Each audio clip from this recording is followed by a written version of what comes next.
Bon, j'avais dit que dans mes vidéos, j'arrêterais de porter des casquettes ou des bonnets, mais pour éviter cette coupe spéciale confinement, on va s'y remettre. Bonjour tout le monde, j'espère que vous allez bien. Bienvenue dans cette vidéo du mardi. Tu l'auras vu aujourd'hui avec le titre, on va parler de 5 erreurs qu'on fait lorsqu'on commence la photo.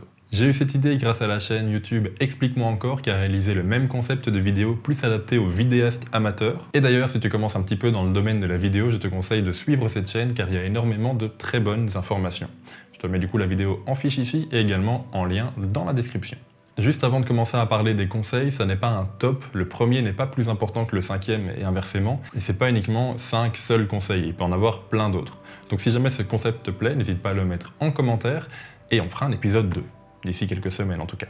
Bon, premier conseil que je peux te donner, c'est d'arrêter d'utiliser le flash intégré de ton boîtier.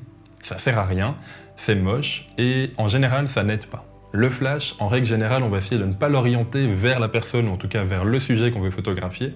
On va essayer soit de le faire rebondir sur une surface, que ce soit un mur blanc ou un plafond blanc, de façon à atténuer un petit peu la lumière. Ou on va essayer de mettre devant ce qu'on appelle un modeleur. Je pense que le plus connu, ça reste le parapluie, parce qu'on voit en général dans les studios photos. Les flashs ne sont pas nus, il y a toujours quelque chose devant pour atténuer la lumière. De cette façon, on va faire une différence entre la lumière douce et la lumière dure.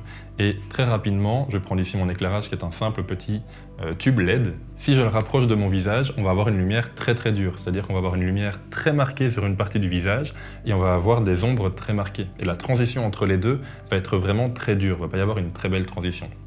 Tandis que si je l'éloigne un tout petit peu, voilà, la lumière sera beaucoup plus douce cette fois, on va avoir un visage beaucoup mieux éclairé et surtout on va plus avoir des ombres trop marquées. C'est un peu ça la différence entre une lumière dure et une lumière douce. Et en plus de ça, les flashs en général, ça donne un aspect vraiment livide, vraiment blanc aux personnes quand on les photographie, donc on va vraiment éviter, arrêter d'utiliser le flash, ça sert à rien. Et au passage, je vois énormément de personnes qui prennent des photos de paysages en pleine journée avec le flash. Pourquoi? Deuxième conseil que je peux te donner, c'est de choisir le moment de la journée à laquelle tu vas sortir prendre des photos.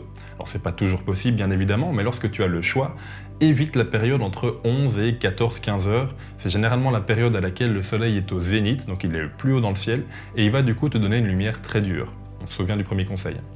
Ça va du coup te donner une lumière un peu comme ceci, qui va du coup te faire des ombres au niveau des yeux, au niveau en dessous du nez, juste en dessous du visage, ça va pas être très beau. Donc si tu peux éviter cette période de la journée, c'est beaucoup mieux. Que ce soit pour du portrait ou du paysage, c'est la même chose, ça va marquer des ombres et ça va pas être très beau. Les deux périodes, moi en tout cas que je préfère, ça reste vraiment le lever et le coucher du soleil. Seulement le lever de soleil, j'arrive jamais à y aller parce que j'adore dormir. Donc en général, c'est le coucher du soleil. On va avoir des ombres beaucoup moins marquées, une lumière qui est beaucoup plus belle, beaucoup plus douce. C'est un peu en rapport avec le premier conseil que je vous ai donné. Et même si tu fais du paysage, ça va te permettre du coup de ne pas avoir d'ombres trop marquées et de haute lumière. Donc ça veut dire des zones qui sont vraiment trop éclairées par rapport à d'autres. Et ça va te permettre d'avoir de l'information partout dans ton image. Seul petit problème, c'est que le lever et le coucher de soleil, ça va assez vite au final. Et donc du coup, il faut vraiment prévoir l'endroit et le moment où tu vas prendre la photo. Il faut vraiment prévoir le fait de sortir. Parce qu'en général, ces lumières vraiment intéressantes se passent très vite. Pour preuve, je vous donne cette photo. J'ai une lumière qui a été juste magnifique après un ciel orageux. Et ça a duré, je vous mens pas, 3 minutes 30. Je l'ai chronométré parce que j'étais occupé à faire un vlog au même moment. 3 minutes 30, moi j'ai eu un bol énorme d'être là au bon moment. Mais si tu veux avoir ce genre de lumière, il faut vraiment prévoir le moment où tu vas sortir et surtout l'endroit où tu vas sortir. Troisième conseil que je peux te donner, c'est d'imaginer que tout peut se réaliser en post-traitement, que ce soit sur Lightroom ou Photoshop. J'ai une mauvaise nouvelle pour toi, mais si ta photo est moche dans ton appareil photo, elle restera moche même sur un PC. Donc je te conseille vraiment de tout faire à la prise de vue, en tout cas de faire un maximum.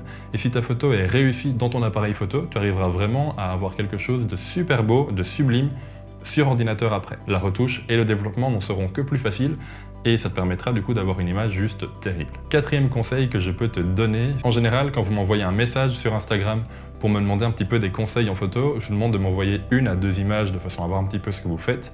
Et en général, lorsque vous débutez, vos photos sont floues. Les miennes l'étaient également. Et une des plus grandes raisons de ce flou, c'est dû à la vitesse d'obturation. La vitesse d'obturation, dit très vulgairement, c'est un réglage de ton appareil qui va déterminer la vitesse à laquelle est prise ta photo. Soit très lentement, et ça fait dans ce cas-là ce bruit-là, soit très rapidement, et dans ce cas-là, ça fait ce bruit-là. Et tu l'auras deviné, si ta vitesse est trop lente, ça implique un flou. Donc, je te conseille vraiment de faire attention à ta vitesse Et dans ce cas-là, il y a un réglage que je te conseille pour commencer. Sur tous les appareils photo, tu vas retrouver une molette avec différents modes.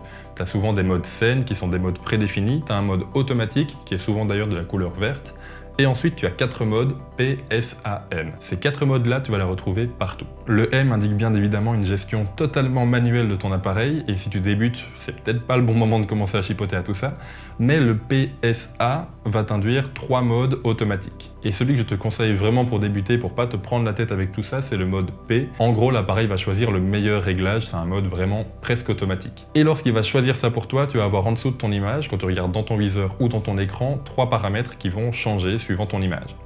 En premier, tu vas avoir les ISO, en deuxième, tu vas avoir le F, et c'est le troisième qui nous importe ici pour la vitesse d'obturation, tu vas avoir une fraction. 1 soixantième, 1 quatre-vingtième, 1 200e, 1 millième, etc., etc. Et cette vitesse, je te conseille de ne pas descendre en dessous de 1 cinquantième.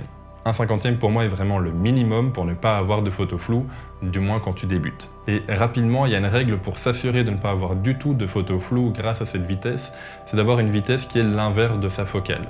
Alors, ça a l'air compliqué, mais franchement ça l'est pas du tout. Ton objectif, tu regardes vite fait sa focale, et si par exemple c'est un 50 mm, il faut que tu prennes ta photo avec un minimum de 1 cinquantième en vitesse. Si c'est un 100 mm, tu prends un minimum de 1 centième, etc. Et dans tous les cas, même si tu as un 24 mm, et donc du coup le minimum serait 1 24e, je te conseille de rester à 1 cinquantième, c'est vraiment bien, ça t'apportera assez de lumière, et en même temps ça te permettra d'avoir une photo des plus nettes. Et donc du coup, tant qu'on a parlé un petit peu matériel, en 5e conseil, celui qui est pour moi en tout cas le plus important, c'est de ne pas mettre tout ton argent dans un appareil photo. Le plus important, c'est pas l'appareil, c'est l'objectif que tu vas mettre devant. Alors si jamais tu ne l'as pas encore acheté, ou si jamais tu penses en acheter un nouveau, t'équiper un petit peu plus, pour moi, la meilleure chose à faire, c'est de prendre un appareil photo un petit peu plus bas de gamme que celui qu'on vise, mais de mettre un petit peu plus d'argent dans des objectifs.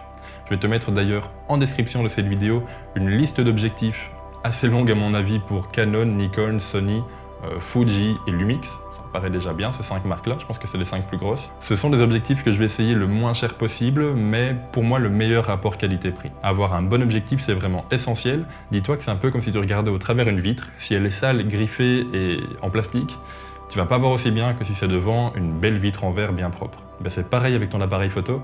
Si tu lui mets devant lui un objectif qui est de mauvaise qualité, ton appareil n'arrivera pas à tirer une belle image. Tandis que si ton appareil est un tout petit peu moins bon, mais que devant lui il a un super beau verre, une super belle optique, un super bel objectif, et bien dans ce cas-là, tu arriveras à faire de belles images. Bref, j'espère que tu auras aimé ces 5 conseils. Comme je te l'ai dit, c'est pas les 5 seuls. Si jamais tu en veux d'autres, n'hésite pas à le mettre en commentaire et on fera un épisode 2 d'ici quelques semaines.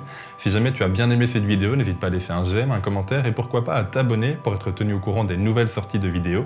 Nous, on se retrouve jeudi prochain à 18 h pour une nouvelle vidéo. En attendant, sors. Enfin, pas trop pour le moment. Fais des photos, fais des vidéos, mais surtout fais ce que tu aimes. Et puis, à la prochaine. Ciao tout le monde.